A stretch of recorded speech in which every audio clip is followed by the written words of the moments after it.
You may have heard that Instagram isn't the friendliest place for gun stores, and that's not entirely wrong.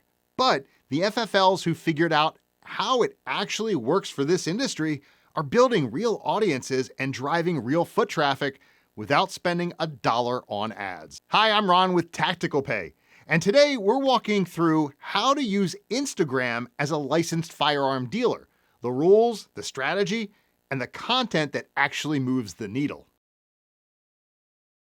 Okay, let's start with why Instagram is worth your time as an FFL, because there are real advantages here that most gun store owners never think about. Firearms customers are a tribe in a way most retail categories never achieve. Hunting, collecting, competition shooting, self-defense, 2A advocacy, these aren't just hobbies, they're identities.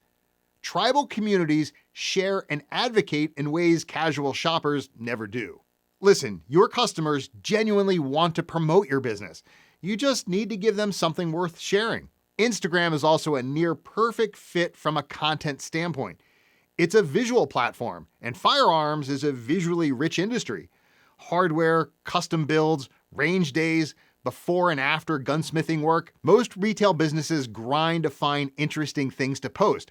FFLs have a natural advantage here. Now, the goal isn't to turn Instagram into a storefront. The goal is to stay top of mind and be the shop people think of when they're ready to buy. There's one gun store in Spokane, Washington that averages 2 million views a month with zero paid advertising.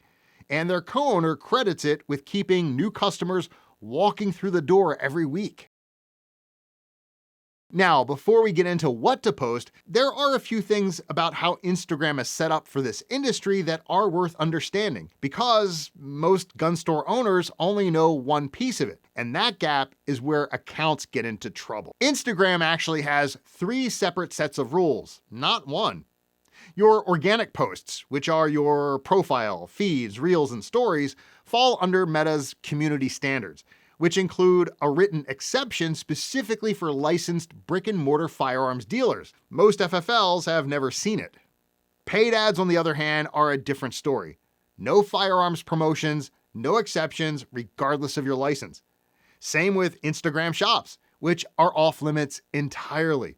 All the opportunity for FFLs is in organic content. Now, you want to make sure you're set up correctly from day one, so use a business page, not a personal profile, and configure your age restriction settings through Meta Business Suite.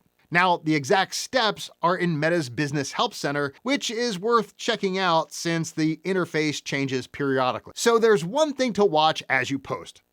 A product photo on its own is usually fine, but start layering in pricing, DM us, and marketplace links, and you've stacked signals that compound your risk of getting flagged. It's rarely one thing that causes a problem, it's the combination. When a post feels borderline, look at what you can remove.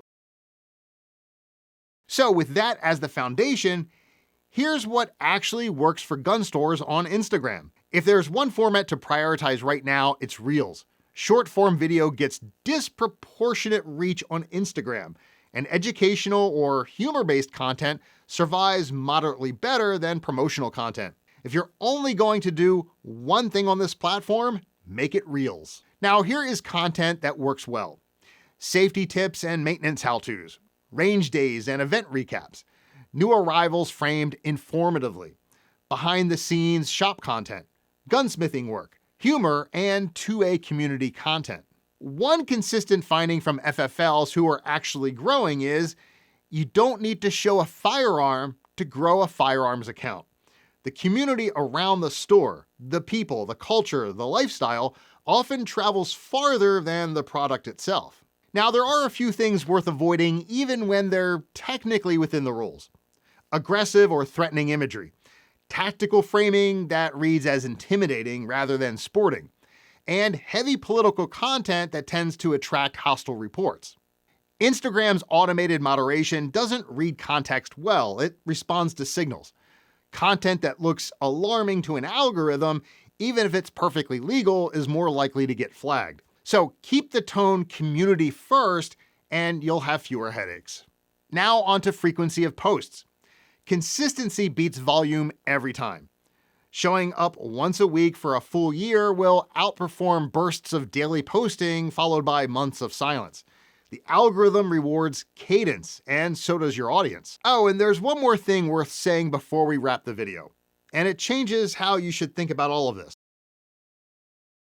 Your Instagram account isn't really yours. Meta owns the platform, writes the rules, and can suspend any account at any time, even ones doing everything correctly. Even major firearms brands have had their pages taken down without warning, only getting them back up after the store went public. No gun store is too established to be immune. Now, that's not a reason to avoid the platform. It's a reason to use it as a funnel, driving people toward things you actually own and control, like your website and your email list. Those survive any suspension. Use Instagram to bring people in, not as the destination itself. Listen, Instagram isn't the easiest platform for this industry, but the dealers who learn how it actually works, show up consistently, and use it to build real community, well, they're winning. The ones who've written it off entirely are leaving real customers on the table. All right, for more tips like these, make sure you're subscribed. And to learn more about our firearm-friendly payment solutions, visit us at TacticalPay.com.